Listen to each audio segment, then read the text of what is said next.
Hello, my beloved Proguides family, it's Dan here. Welcome back to another Proguides video. Today, we're talking about something a bit different. We're going to talk about patch 7.28. Disclaimer, we do not have inside information about patch 7.28. Everything we're going to talk about is purely speculative, so take everything we're going to talk about in this video with a grain of salt. Patch 7.28 is supposed to be the biggest patch of the Dota year. From TI to TI, we didn't have TI 10 this year, but we should be getting the big patch soon. Last year, one of the biggest challenges in the patch after TI 9, patch 7.23, was the introduction of neutral items and outposts into the game. This year, we don't think we'll get something as game-changing as the neutral items, but we believe we will get a lot of interesting game changes that will mix things up a bit. In this video, we won't get very technical with the in-game changes, and we'll be focusing on more general changes and what the highly anticipated update will bring with it. We do have another video coming up for the items and the hero change predictions, so keep an eye out for that. It will be released a couple of days after this one. But before we get into the video, today's question of the day is, what would you like to see in the upcoming patch? Do you think that we will get a 7.27E before 7.28? Let us know in the comments. Now, without further ado, let's get into the video. The first thing that we'd like to talk about is the long overdue ranked recalibration. It has been more than a year since our last recalibration, and the seasons were supposed to last for 6 months. This delay might be due to the current world events affecting Valve's ability to function properly, hence the delay. It might also be due to a matchmaking experiment Valve is secretly conducting, like the effects of changing the season's duration from a 6-month period to a 12-month period and how it affects the matchmaking experience. They might also be planning another matchmaking rework. We won't be able to know for sure until the patch is out. We are struggling with the current matchmaking system. There are a lot of smurfs in games. MMR is inflated, a lot of accounts have been boosted and then deboosted back to their original MMR. We need this recalibration, and we're predicting it will be 20 games of recalibration instead of 10. A map rework is always included in the big patch of each year. We believe nothing major will happen to the map this year. We would like to be proven wrong though. Other than a map remodel, to mix things up a bit, the Radiant Ancient camp needs a stacking buff. It is currently the hardest, most inconsistent camp to stack on the 7.27 Dota map. If both mid-tier 1 towers get moved back a bit like in the good old days, we might see a resurgence of the tri-lane and roaming meta. Shrines might make a comeback if they get reintroduced in the triangles of Radiant and Dire, which would make the triangles safer than they already are right now, and this change might possibly slow the game more than it currently is. Other map changes we might see in patch 7.28 can be the introduction of new neutral creeps. The ancient prowler camps were removed recently. We might get another type of camp introduced into the game instead of them. Might prowlers make a comeback as a large camp? We spoke about the recalibration and map reworks, but the single most important category of changes, which is generally overlooked, is the general changes.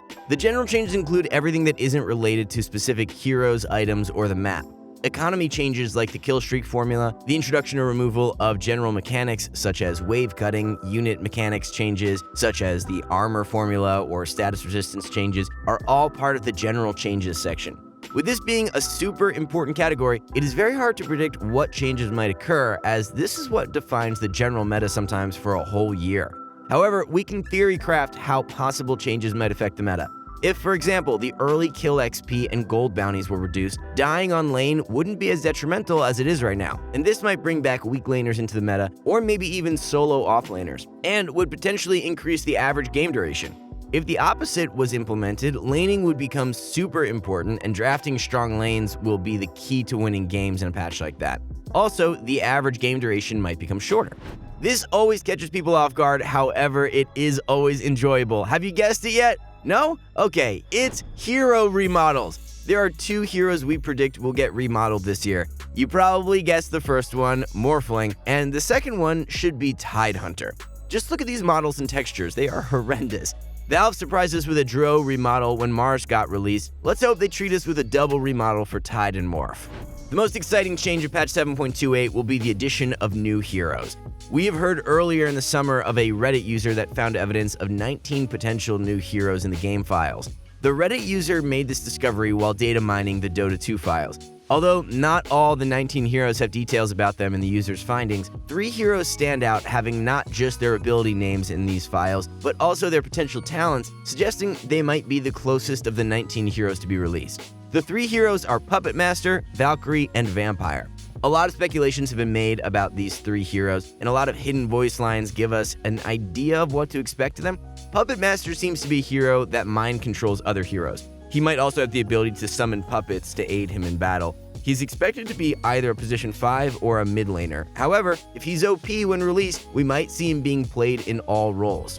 Valkyrie was speculated to be Mars' girlfriend, but we can never be too sure. Her kit might include a heal and massive damage dealing spells. She might be suited for the position 3 or position 4 roles. Vampire is the 3rd of these heroes and the one we know the least of. However, by the looks of it, he might be a Night Stalker type hero benefiting a lot during the nighttime. It seems as if he fits a core role, maybe even a new hard carry. A Night Stalker plus Vampire combo seems deadly. The remaining 16 heroes are Bruiser, Corpse Mother, Grendel, Hoplite, Mouse, Rat King, Peddler, Primal Beast, Sea Mystic, Engineer, Fairy, Fighter Monk, Squirrel, Staging Viking, Toad, and Zephyrus. Ice Frog is known to change hero names before release, so some of those names might be placeholder names for these heroes. Tell us what you think about these heroes though. Do you have any theories about some of them already? Another feature that has its update long overdue is Dota Plus. For those of you who don't know what Dota Plus is exactly, it is an evolution of the Majors Battle Pass. It's supposed to enhance your daily Dota experience and is designed to help you get the most out of every match you play.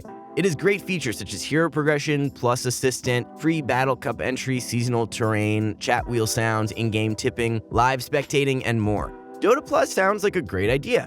For $3.99 a month, you gain access to all these features, but it hasn't been updated in a year, which makes it lose its appeal as they usually added more features and sets regularly. We predict with patch 7.28 we will have the greatest Dota Plus patch ever because we expect Valve to add the Arcanas and Personas of previous TI battle passes in it. Again, this is just us speculating, but if you guys think this is a good idea, maybe Valve will think so too and actually add it. A Valve dev once said they are planning to make the Arcanas and Personas available again, but aren't sure how. For all of you that are going to say these are exclusive items to the Battle Pass, they technically aren't. Check it out for yourself. Hover over the Arcana. It does not state it is an exclusive item, with the exception of the IO Arcana. The last highly anticipated feature that we're supposed to get in the 7.28 update is the new player experience, another feature that was also delayed due to current world events. It was originally supposed to be released with the Battle Pass. There were speculations around the new player experience being a single-player campaign that introduces new players to the Dota lore and mechanics. Dota is very complex. It has many mechanics, items, heroes, interactions, and so on. Having a story mode would make the tough learning process much easier, more natural, and more fun than what new players have to experience today. Right now, if a new player wanted to learn Dota by themselves, they would really struggle with Smurfs in all their games. Without new players coming into the Dota scene, the game will start declining in popularity. The best release date for new player experience was the day Dota 2 was released. The second best time to release the new player experience is right now. We can't wait any longer. And that's it for today's video. Hope you all enjoyed it. We'd love to know if you did. This was the first part of the patch 7.28 prediction. We have another one coming up soon that gets more technical about items and hero changes and a possible date for the patch, so stay tuned. We appreciate all your feedback as always. Like, subscribe, and hit the bell to be notified of our next videos. Thanks for watching, everybody. I'll see you in the next one.